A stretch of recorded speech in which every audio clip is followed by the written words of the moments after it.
आ, देखिए बेटा, ये आपका GRTS 234 है ना, जो आज 12 अप्रैल को हुआ है, उसका ये डिस्कशन है ऑर्गेनिक का। इसमें अब आइए आप क्वेश्चन नंबर जो 62 है, इन्होंने क्वेश्चन पूछा हुआ है कि on heating lanthanoid with carbon carbides formed are. तो आप एनसीईआरटी में जाइए, एनसीईआरटी में डी ब्लॉक एफ ब्लॉक में जो लेंथेनॉइड की रिएक्शन एक टेबल बना के दिया हुआ है उसमें पढ़िए। तो सारे बेटा एलिमेंट के साथ केवल एक एक प्रोडक्ट बनता है, लेकिन जब आप लेंथेनॉइड और कार्बन की रिएक्शन पढ़िए तो एक Ln3C, एक Lnc2 और एक Ln2C3 टाइप के कार्बाइड का क्या होता है, फॉर्मेशन। तो इसलिए बेटा इसमें आंसर क्या जाएगा, फोर्थ। तो 62 का आंसर आपका हुआ फोर्थ। अब आपका अगला क्वेश्चन नंबर 75 ऑर्गेनिक का है। पूछ रहा है कि which of the following name is correct according to the IUPAC rule. IUPAC rule के अकॉर्डिंग कौन सा सही नॉमेनक्लेचर है। तो हमने आपको क्लास में बताया था कि जब भी इस टाइप का क्वेश्चन आए, सबसे पहले जो दिया हुआ है उसका डायग्राम बना लिया कीजिए। जो भी दिया हो बेटा उसका आप डायग्राम बनाओ और डायग्राम के अकॉर्डिंग अपने अकॉर्डिंग नाम लिखिए। अगर दिया हुआ नाम और आपका लिखा हुआ मैच हो गया तो सही है, न मैच हुआ तो क्या हुआ, गलत हुआ। तो इसमें देखिए पहले वाले में आपका बेंजीन है, ये बेंजीन है, बेंजीन में एक आपका लगा है एक नंबर पे एथाइल, 4 नंबर पे क्या लगा है, फ्लोरो, और 3 नंबर पे क्या लगा है, नाइट्रो। और नॉमेनक्लेचर कह रहा है ये आपका। अब ये डायग्राम हुआ, जो ये नाम लिखा हुआ उसका डायग्राम ये हुआ। अब इसका आप नंबरिंग कीजिए तो इसकी नंबरिंग शुरू होगी फ्लोरो से। तो इसमें आना चाहिए 1 फ्लोरो 2 नाइट्रो 4 मेथाइल। तीनों के तीन बेटा यहाँ पे ये तीनों की तीनों साइड चेन है। और जब तीनों साइड चेन हो तो रूल कहता है कि नंबरिंग उधर से कीजिए जिधर से लोएस्ट सम रूल फॉलो हो। तो इधर से बेटा लोएस्ट सम रूल फॉलो होगा। तो पहला वाला जो आंसर दिया है वो क्या दिया है, गलत। अब आगे आइए सेकंड वाले पे, साइक्लोहेक्स 1 इन 3 ऑल। खुद देखिए 1 पे इन है और 3 पे ऑल है। ये बेटा आपका मल्टीपल बॉन्ड है, ये फंक्शनल ग्रुप है। तो नंबरिंग उधर से होनी चाहिए थी जिधर से ये फंक्शनल ग्रुप क्या हो, पास। तो ये भी आपका गलत है, तो सेकंड वाला गलत। अब थर्ड वाले पे आइए। थर्ड वाले में देखिए हेक्सेन 3,5 डाइओन कह रहा है। तो हेक्सेन 1 2 3 4 5, 1 2 3 ये आपका हो गया, 1 2 3 4 5 6, 1 2 3 3 4 5 ये डाइओन है। अब खुद सोचिए कि इस कंपाउंड का आपको नोमेनक्लेचर करना है, नंबरिंग करनी हो, तो नंबरिंग बेटा यहां से शुरू होगी। ये हो गया 1, ये हो गया 2, ये 3 4 5 6। तो इसका सही नाम होगा 2,4 हेक्सेन डाइओन। तो ये भी आपका गलत है। इसका मतलब बचा फोर्थ। इसका आप स्ट्रक्चर बनाइएगा, नाम लिखिएगा, आपका लिखा हुआ नाम और इसका नाम सही मैच होगा, मतलब यही आंसर क्या है, सही है। ठीक, क्वेश्चन नंबर आइए 76 में। तो 76 में आप देखिए, क्वेश्चन नंबर 76 में देखिए, compound which can not show metamerism and functional group isomerism both. कह रहा है कि दिए हुए 4 ऑप्शन में से कौन सा ऑप्शन बेटा फंक्शनल आइसोमर और उसके साथ मेटामेरिज्म दोनों नहीं शो करेगा। तो ये देखिए पहला वाला तो ऑप्शन होगा, ये बेटा एस्टर है, और इसमें आप इस एल्काइल ग्रुप में 2 कार्बन में से एक इधर ले जाओ तो वो बेटा आपका मेथाइल एस्टर हो जाएगा। ये एथाइल एस्टर है, दोनों आपस में मेटामर होंगे, और एस्टर एसिड के साथ फंक्शनल आइसोमर शो करता है। तो पहला वाला तो दोनों शो करेगा। अब ये देखिए दूसरे में ईथर है, तो इस ईथर में इस कार्बन में इधर ले जाओ, कार्बन का नंबर इधर ले जाओ, तो एक साइड हो जाएगा एक साइड कार्बन का नंबर 3 मेटामेरिज्म होगा। ईथर अल्कोहल के साथ फंक्शनल ग्रुप शो करेगा। क्वेश्चन में पूछा है कैन नॉट, मतलब ये भी जो सेकंड वाला ऑप्शन है ये भी बेटा मेटामेरिज्म और फंक्शनल आइसोमर शो करेगा। सेम पैटर्न का बेटा ये वाला क्वेश्चन है, ये फोर्थ वाला। इसमें बस अंतर है कि ये आपका ईथर है और ये क्या है, थायो ईथर, तो ये भी शो करेगा। इसमें देखिए मेथाइल अल्कोहल, मेथाइल अल्कोहल में बेटा एक कार्बन है और ईथर होने के लिए कम से कम कितने कार्बन चाहिए? 2। ठीक, मेथाइल अल्कोहल में कार्बन एक, ईथर होने के लिए कम से कम कार्बन कितने चाहिए? 2। तो मेथाइल अल्कोहल किसी भी कंडीशन में फंक्शनल आइसोमर नहीं शो करेगा और ना तो बेटा ये मेटामेरिज्म। ये बताओ, मेटामर के लिए नेसेसरी कंडीशन होती है कि पॉलीवैलेंट फंक्शनल ग्रुप होना चाहिए और पॉलीवैलेंट फंक्शनल ग्रुप के अगल बगल ये जो एल्काइल ग्रुप का नेचर हो, ये क्या होना चाहिए? डिफर। एक कार्बन में बेटा क्या ही एल्काइल ग्रुप का नेचर डिफर होगा, इसलिए आंसर आपका कौन सा गया? थर्ड। तो 76 में आंसर जो होगा वो कौन सा हो गया? थर्ड। आइए अब अगला 77th में देखिए क्या पूछ रहा है। कह रहा है ये है, इसका नाइट्रेशन कराया गया, तो ये देखो नाइट्रेशन कराया गया तो आपका बेटा ये जो कार्बोक्सी ग्रुप होता है ये -R होगा और -R होगा तो बेटा आने वाले इलेक्ट्रोफाइल नाइट्रो को मेटा पोजीशन पे ले जाएगा, ये प्रोडक्ट बना। और यहां पे जो बनने वाला मेजर प्रोडक्ट होगा वो हो गया, ये हो गया OH और ये हो गया NO2। क्लियर हो गया? पूछ रहा है कि इन दोनों प्रोडक्ट ABCD, ये 4 ऑप्शन बना रहा है और कह रहा है कि कौन सा इनकरेक्ट स्टेटमेंट है इनकी एसिडिक स्ट्रेंथ के बारे में। तो कह रहा है बी की Ka वैल्यू A से क्या होगी? ज्यादा होगी। सही है। ये देखो इसकी एसिडिक स्ट्रेंथ इससे ज्यादा होगी। कार्बोक्सिलिक एसिड बेटा कुछ भी हो, एक तो कार्बोक्सिलिक एसिड बेंजोइक एसिड था, नाइट्रो लगा उसने एसिडिक कैरेक्टर और बढ़ाया, तो इसकी एसिडिक कैरेक्टर इससे ज्यादा होगी, पैरा नाइट्रोफिनॉल से ज्यादा होगी। और अगर इसकी एसिडिक कैरेक्टर ज्यादा तो Ka की वैल्यू ज्यादा, इसकी Ka की वैल्यू कम। तो ये तो ऑप्शन आपका सही गया। अब D have less pKa than C। ये देखिए Ka के उल्टा बेटा क्या होता है? pKa। एसिडिक कैरेक्टर जितना ज्यादा pKa वैल्यू उतनी कम। एसिडिक कैरेक्टर ज्यादा, Ka ज्यादा, डिसोसिएशन कांस्टेंट ज्यादा, और डिसोसिएशन कांस्टेंट का उल्टा क्या होता है? P वाली वैल्यू pKa। तो कह रहा है कि D have less pKa than C। D have less pKa than C। इसकी pKa की वैल्यू क्या है? कम, और इसकी pKa की वैल्यू ज्यादा। गलत है। ठीक, यहां पे ये वाली जो आंसर दे रहा है वो आपका क्या दे रहा है? गलत। कह रहा है कि D की pKa की वैल्यू C से क्या होगी? कम।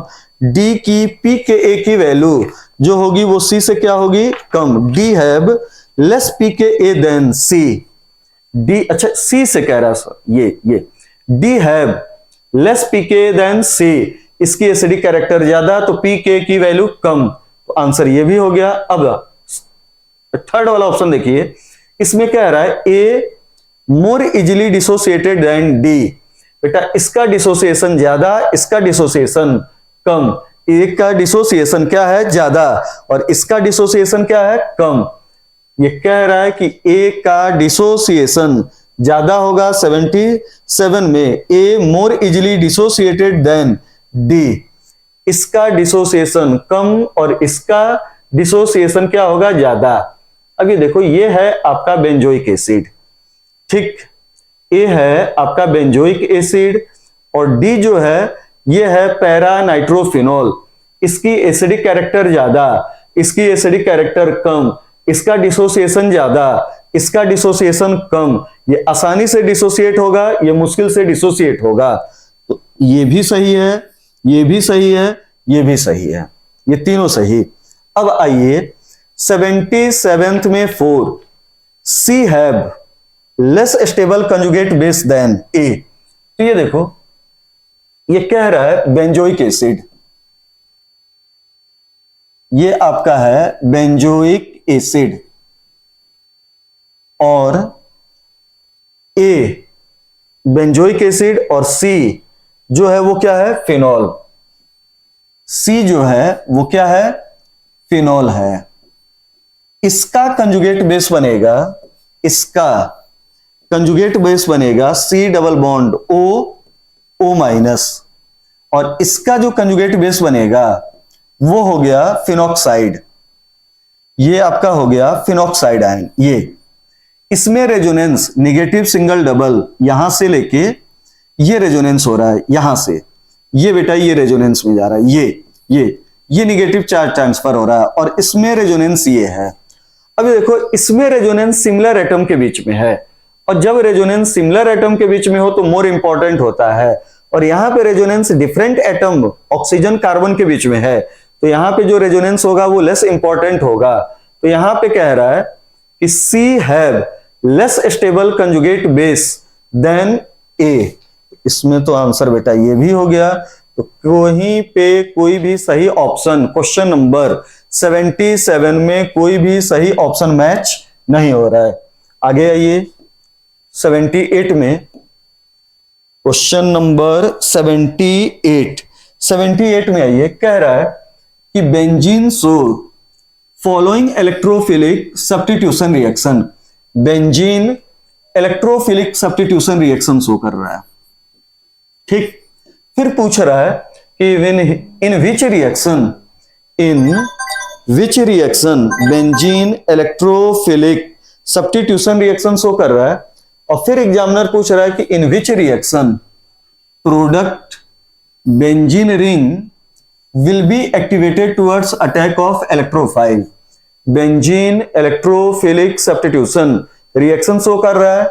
फिर एग्जामिनर पूछ रहा है कि जब इलेक्ट्रोफिलिक सब्स्टिट्यूशन रिएक्शन हो जाए तो कहां पे बनने वाला जो प्रोडक्ट होगा उसकी फर्दर इलेक्ट्रोफिलिक सब्स्टिट्यूशन रिएक्शन के लिए रिएक्टिविटी क्या हो जाएगी, बढ़ जाएगी। तो देखो पहले ऑप्शन में नाइट्रेशन हो रहा है, और जब बेंजीन पे नाइट्रो ग्रुप लगेगा -R ग्रुप लगेगा तो रिएक्टिविटी घट जाएगी, ठीक। नाइट्रो -R होता है।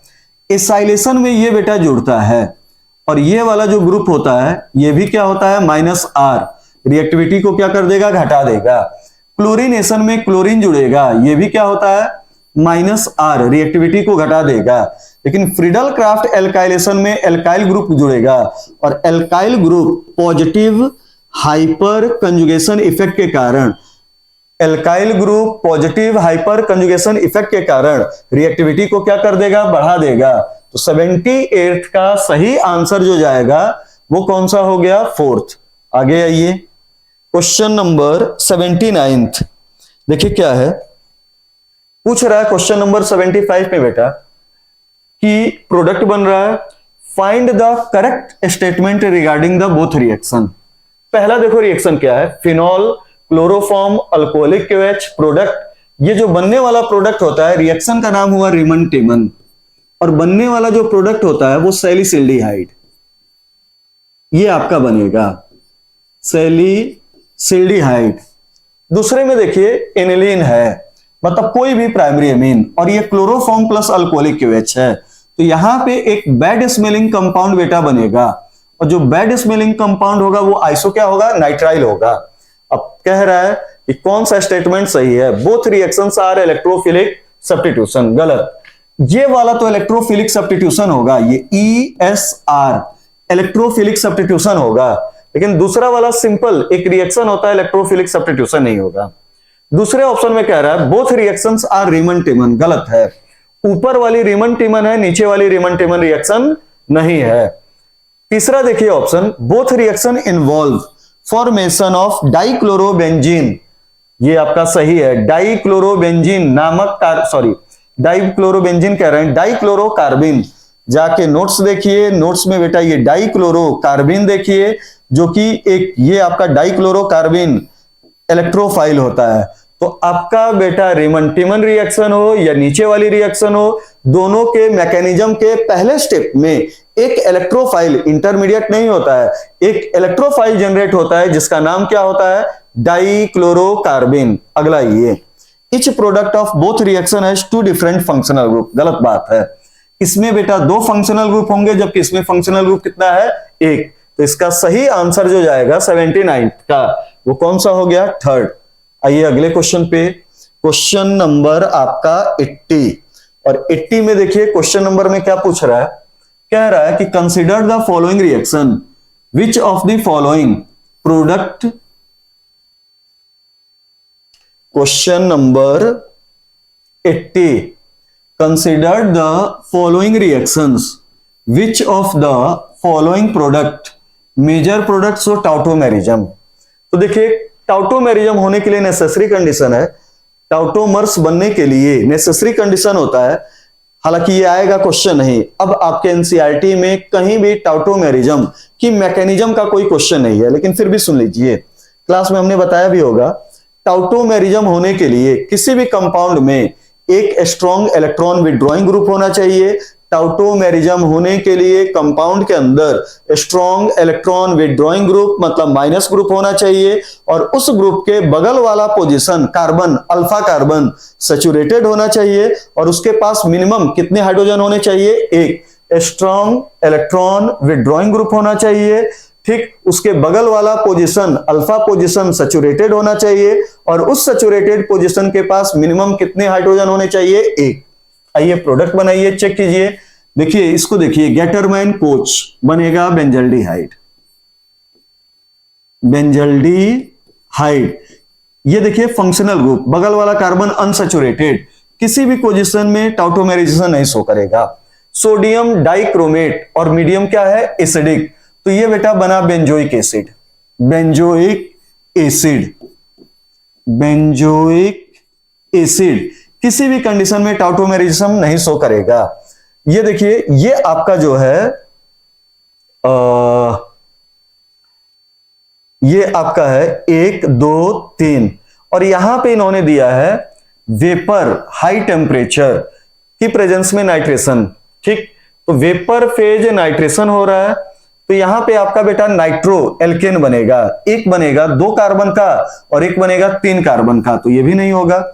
इस वाले में देखिए, फोर्थ वाले में, तो ये देखो क्रोमिक एनहाइड्राइड है, और chromic anhydride mild oxidizing agent, mild oxidizing agent इस को बेटा चेंज कर देगा CHO में या C डबल बॉन्डो में। ये देखो, ये 2 डिग्री अल्कोहल है, इसको किस में चेंज करेगा, कीटोन। तो ये देखिए, ये आपका चेंज हुआ इस टाइप से, इस टाइप से, और यहां पे ये बेटा क्या बना, कीटोन।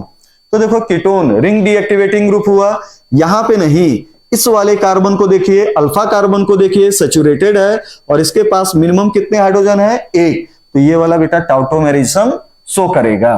तो क्वेश्चन नंबर 80 में टाउटोमेराइजेशन पॉसिबल होगा। अब अगला ये क्वेश्चन नंबर 81 में देखिए क्या पूछ रहा है, which of the following alcohol is benzylic as well as secondary. ये बेटा आपका सेकेंडरी भी है, बेंजाइलिक भी है, ये टर्सरी है, ये टर्सरी है, ये टर्सरी है। आंसर कौन सा गया, पहला। तो 81 का जो आंसर होगा, 81 का जो आंसर होगा, अच्छा इसमें क्या पूछ रहा है, which of the following alcohol is benzylic as well as secondary.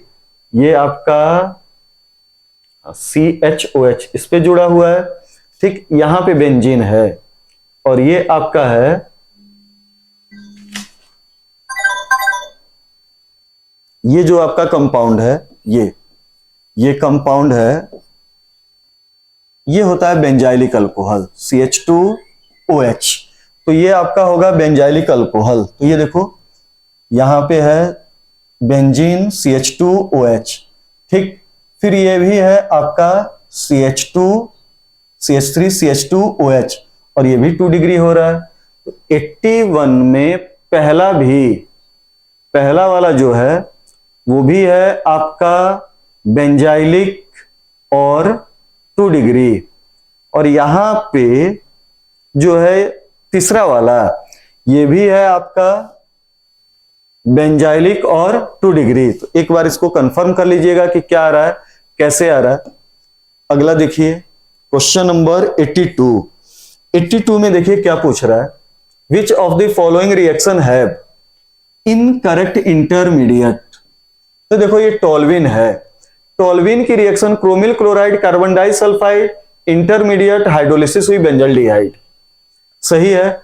हमने कहा था कि जब इटार्ड, ये है इटार्ड ऑक्सीडेशन, तो आपको रटाया गया था कि यहां से 2 हाइड्रोजन हटाओ और लगा दो OCROHCl का 2 और होल ट्वाइस, तो पहला वाला तो सही है इंटरमीडिएट। दूसरे वाले में भी देखो इंटरमीडिएट बेंजाइलिडीन डाइएसिटेट, ये भी सही है। तीसरे वाले का भी इंटरमीडिएट सही है, लेकिन चौथे में देखिए क्लोरीनेशन हो रहा है, 3 क्लोरीन लग रहा है, और 3 क्लोरीन की हाइड्रोलिसिस हो, ये देखिए 3 क्लोरीन है, ये यहां पे C 3 क्लोरीन, तो क्लोरीन हटा, OH लगा, OH लगा, OH लगा, एक वाटर एलिमिनेट हुआ, तो देखिए जो प्रोडक्ट बनेगा वो बेंजल्डिहाइड नहीं, क्या हो जाएगा, बेंजोइक एसिड। बनने वाला जो प्रोडक्ट होगा वो बेंजल्डिहाइड नहीं, क्या हो जाएगा, बेंजोइक एसिड। बनने वाला प्रोडक्ट बेंजल्डिहाइड नहीं, क्या हो जाएगा, बेंजोइक एसिड। तो इनकरेक्ट वाला जो ऑप्शन है वो कौन सा है, फोर्थ।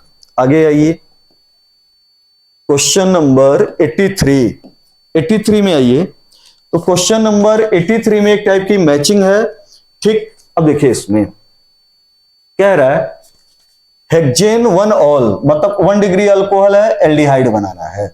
इसका मतलब हुआ कि एक माइल्ड ऑक्सीडाइजिंग एजेंट चाहिए जैसे पीसीसी। तो इसमें बेटा एक की जो मैचिंग है वो क्यू हो गई। अब यहां पे देखिए पैराफ्लोरोटोल्विन टू पैराफ्लोरोबेंजोइक एसिड, टोल्विन बेंजोइक एसिड में चेंज हो रहा है।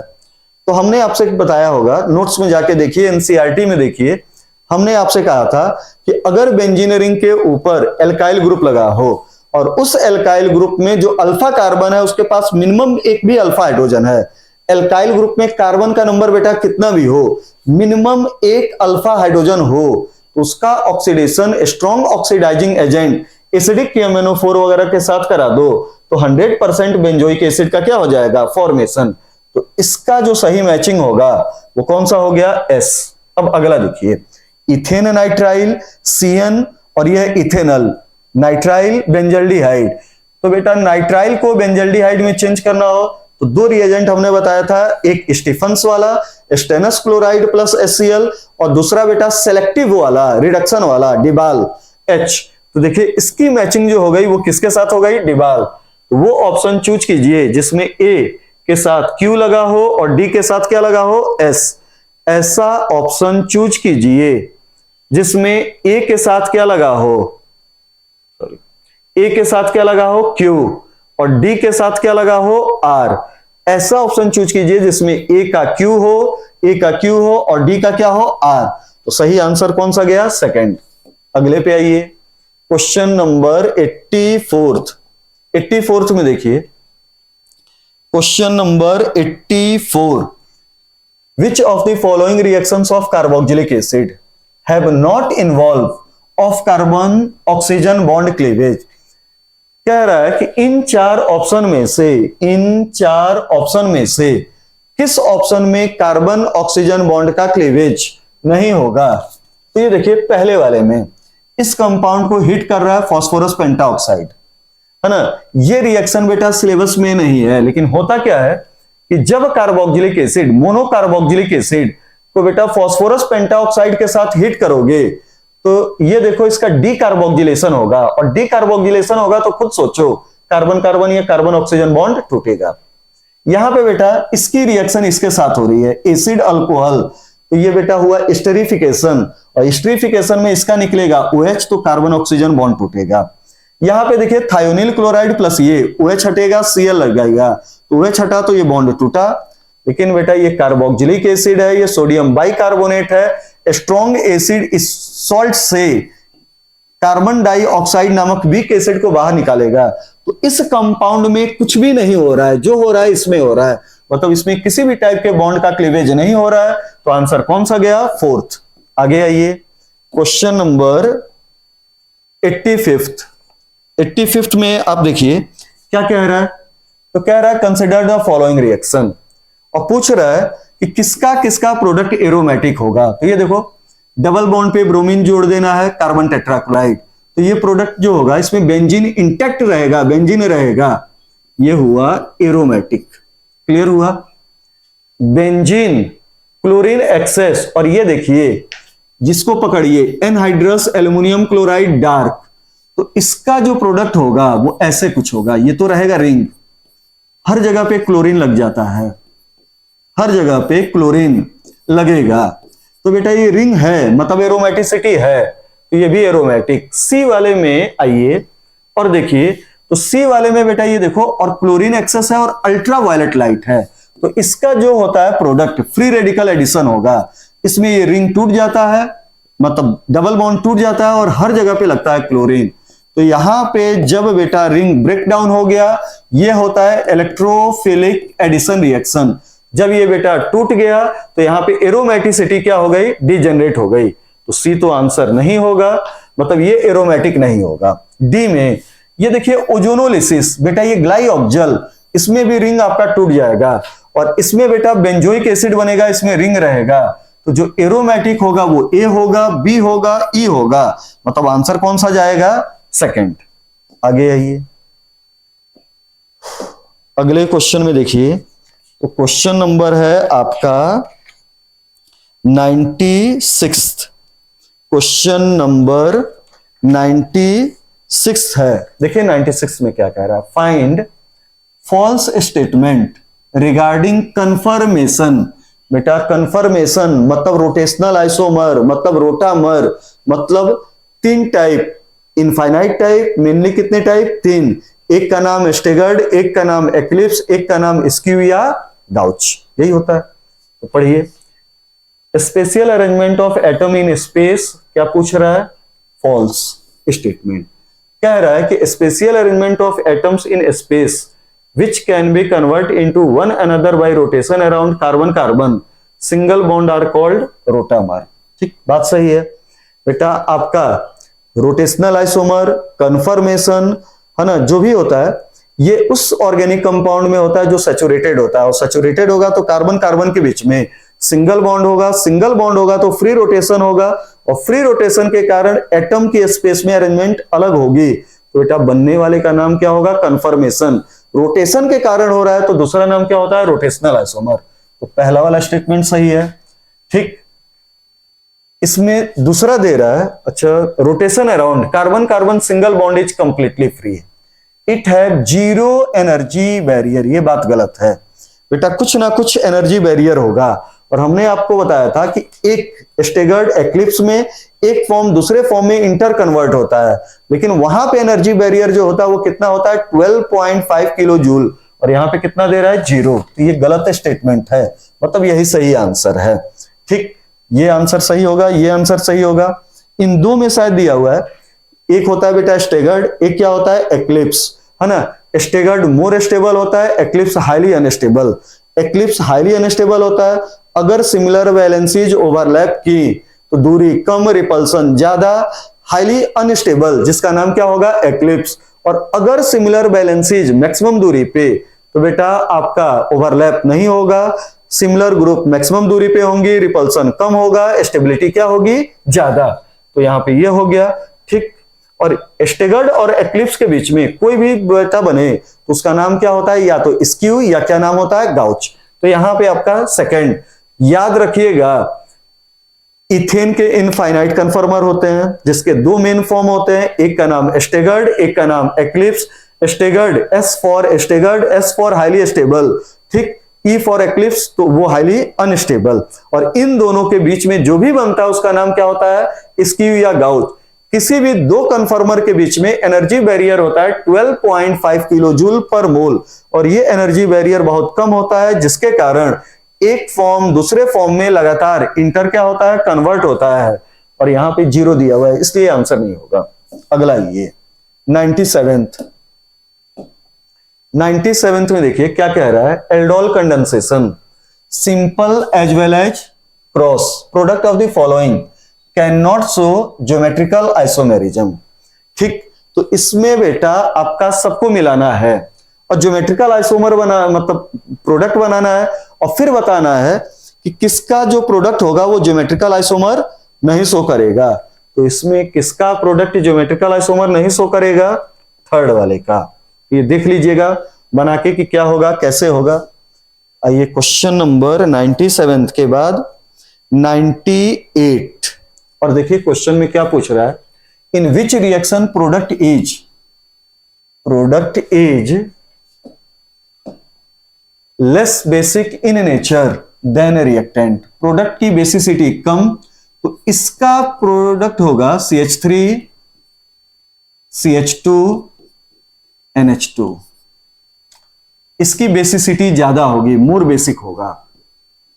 पूछ रहा है कि किसमें प्रोडक्ट लेस बेसिक होगा, इसका जो होगा प्रोडक्ट वो हो गया ये, ये हो गया।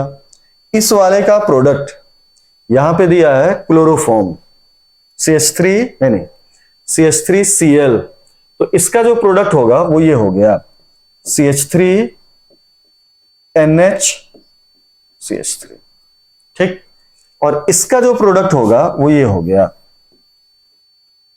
NH C double bond O CH3, ठीक। ये देखिए साइना